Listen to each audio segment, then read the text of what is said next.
Hello students, welcome to Unite academy.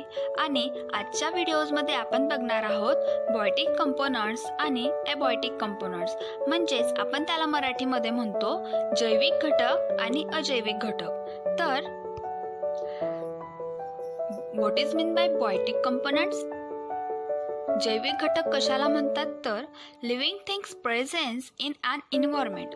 जे काही living things आहेत यालाच आपण बायोटिक कंपोनंट्स म्हणतो. For example birds, trees, insect हे सगळे बायोटिक कंपोनंटचे एक्झाम्पल्स आहेत. Then abiotic components. What is mean by abiotic components? म्हणजेच अजैविक घटक म्हणजे काय तर non living things that make up an environment. असे घटक की जसं वॉटर, एअर, रॉक हे आहेत एबायोटिक कंपोनंट्समध्ये. Biotic components in an environment. Biotic कंपोनंट्समध्ये कुठले कुठले फॅक्टर येतात ते producer, consumer, decomposers. So what is mean by producer? Organisms that make their own food in the presence of sunlight. Producer म्हणजे असे की जे स्वतःचं अन्न स्वतः तयार करतात, ते स्वतःच्या अन्नासाठी दुसऱ्यांवरती डिपेंड नसतात. They are called as a producers. For example trees. Then consumers. Organisms that cannot make food and depends on other organisms.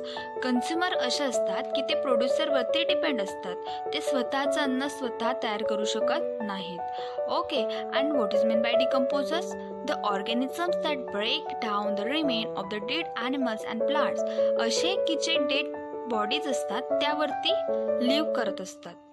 So हे जे फॅक्टर्स आपण बघितले हे बायोटिक कंपोनंट्स होते, म्हणजेच जैविक घटक होते, वातावरणातील जैविक घटक.